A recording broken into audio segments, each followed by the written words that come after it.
2023년 1월 20일 5시 14분에 체크한 새벽 공복 혈당 수치고요. 지금은 현재 6시 54분입니다. 제가 아침 혈당이 좀 높아서 보통 이제 새벽당이라고 하죠. 새벽 혈당이 좀 높은 분들이 있는데 저도 그 중에 한 사람입니다. 그래서 지금 공복에 실내 자전거를 탔어요. 실내 자전거를 30분 정도 타서 지금 혈당을 재보기로 하겠습니다. 혈당 측정을 시작합니다. 시험지 끝부분에 혈액을 갖다 댑니다. 측정된 혈당 값은 143mg/dL. 오히려 늘었습니다. 3 정도 올라갔는데요. 보통 이 아침에 일어나면 혈당이 점점 올라간다고 하더라고요. 몸에서 이렇게 오늘 하루 생활을 위해서 일부러 혈당을 올리고 나중에 아침밥을 또 먹고 또 재게 되면 또 살짝 또 떨어지기도 하거든요. 그래서 제가 보기에는 어제 쟀을 때는 어제도 한 이 정도 나왔는데 운동을 안 하니까 170까지 올라가더라고요. 공복 혈당인데도. 그래서 오늘 일어나서 운동을 그래도 30분 12km 정도 실내 사이클을 하고 수치입니다.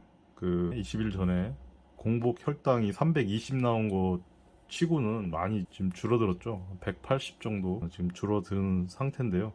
약은 먹지 않았습니다. 약은 먹지 않고 한번 줄여볼까 해서 이렇게 해보고 있고요.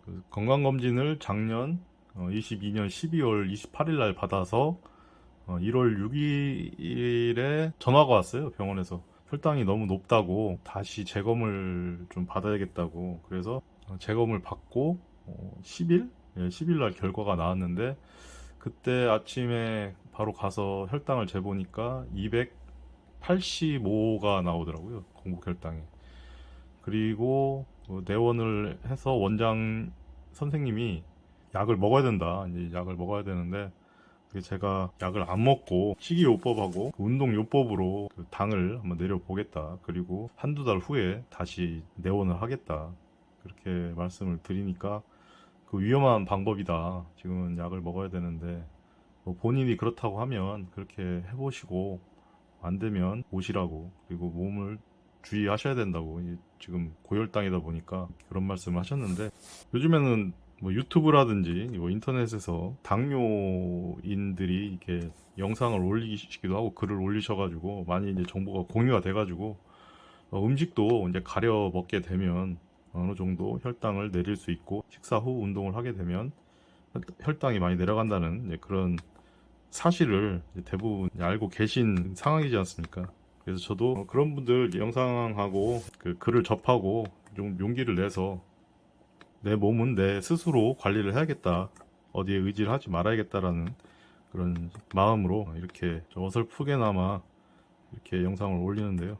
지금 제가 13일부터 당뇨 체크기를 얻어가지고 기록을 좀 차근차근 이제 보여드리는데요.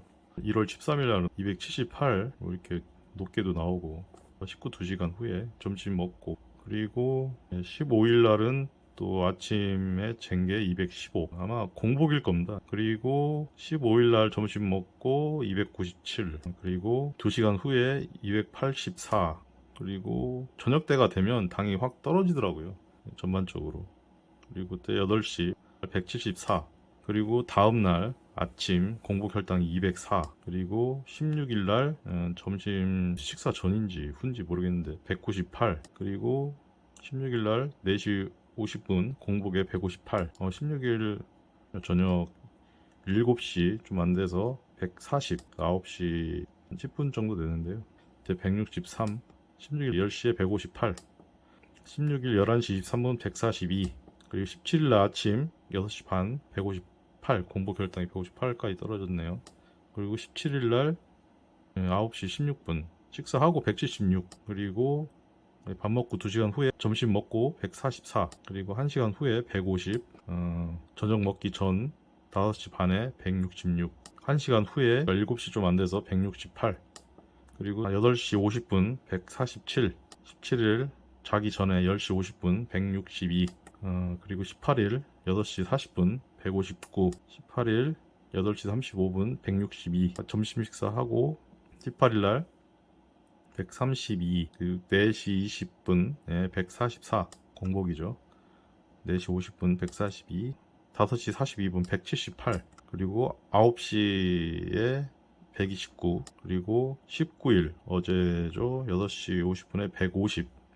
어제보다는 새벽 혈당이 10 정도 떨어졌네요.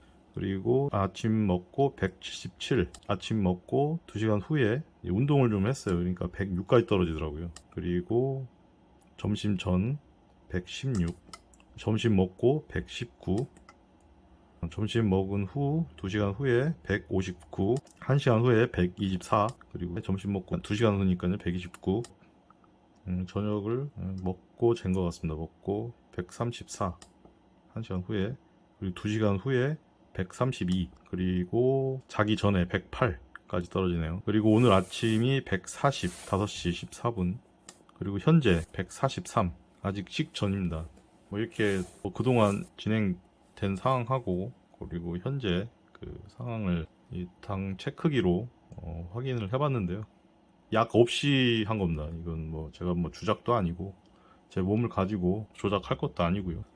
주로 먹었던 음식은 야채하고 과일, 그리고 뭐 두부, 그리고 삶은 달걀, 이 정도 먹었습니다. 야채나 과일은 주로 사과하고 키위, 그리고 야채는 토마토, 무, 배추, 그리고 미역, 김, 뭐 이렇게 먹었습니다. 그걸 갖다가 뭐 국으로도 하고, 사과라든지 뭐 이런 키위라든지 이런 것도 뭐 밥 반찬처럼 먹으면서 식단을 조절을 했습니다.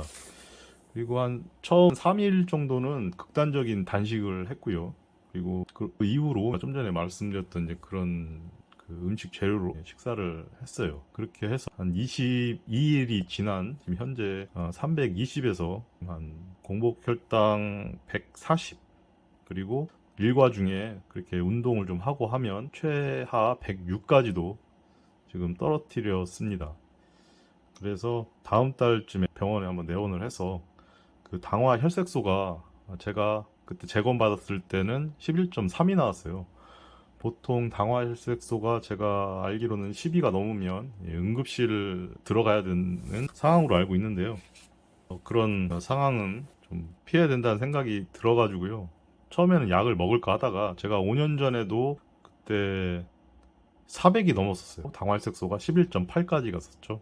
그러고 나서 이제 제가 그 병원에는 안 가고 당뇨 한의원에 가서 거기서 환을 먹어가면서 이렇게 처방을 받아서요. 그때도 당화혈색소가 6.2, 그 정도까지 떨어뜨리고 혈당도 한 뭐 140, 뭐 120, 뭐 이렇게 그때는 한약으로 이렇게 조절을 했는데 그것도 비용이 좀 많이 들고요. 상대적으로.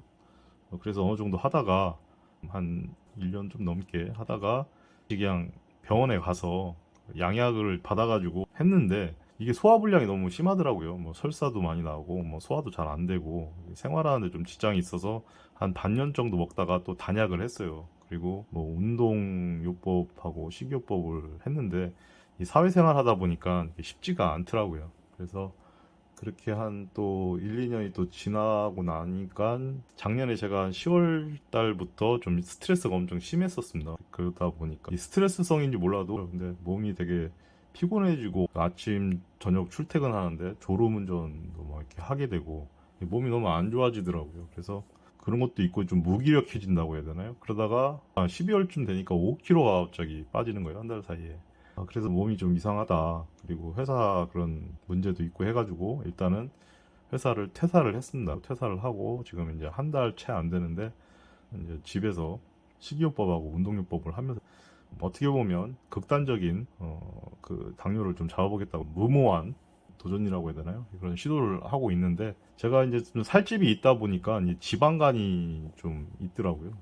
뭐 예전부터 알고 있었는데 그 지방간도 빼기 위해서 다이어트 한약이 있어요. 그 몸의 내장 지방을 좀 빼기 위해서 거기서도 이제 원인이 되는 것 같아서 그래서 제가 아시는 한의원 그 원장님하고 상의를 해서 그게 지금 그 약을 병행해서 이제 먹고 있어요. 그러면서 지금 살이 한 1kg 정도 더 빠졌고요.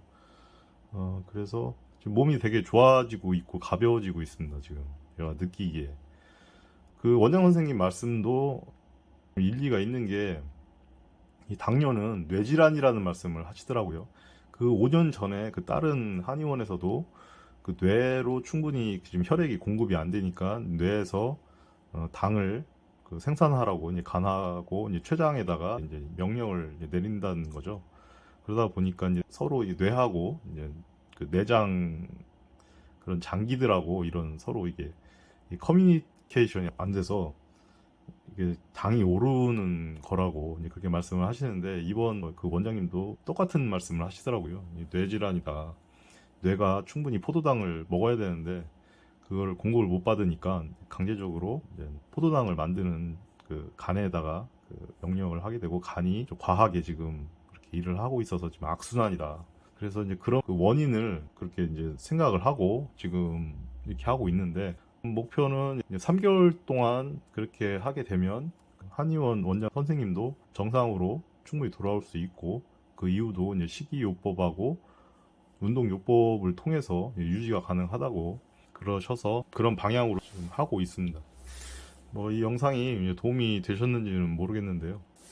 참고로 하시고, 뭐 한 가지 이제 덧붙여서 말씀드리면, 제가 예전에 한의원 말고 그 병원에서 처방받았던 그런 당뇨 약은 그 메폴민이라고 하는 약에다가 소변으로 그 당을 이렇게 배출하게끔 하는 그런 뭐 기능이 있는 약을 처방을 받았어요. 그래서 이 화장실도 자주 가게 되고, 근데 보통 이게 좀 살집이 있거나 좀 이렇게 덩치가 있는, 몸무게가 많이 나가는 사람한테 보통 처음에 처방을 하는 것 같아요.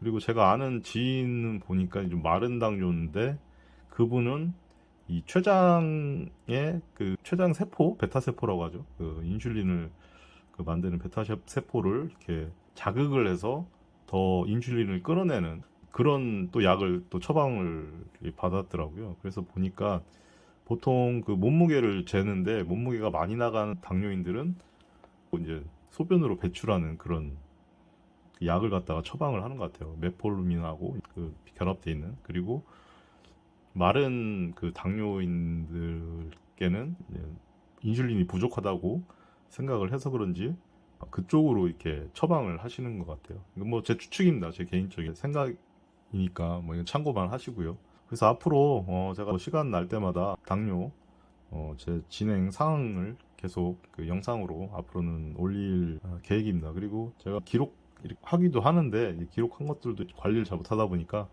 영상으로 만들어 놓는 것도 괜찮을 것 같아서 공유하면서 동기유발도 또 이게 되는 것 같아요. 그래서 몸땡이 인버스라고 해야 되나요?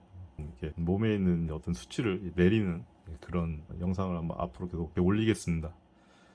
이상 몸땡이 인버스 몸인 영상을 마무리하겠습니다. 감사합니다.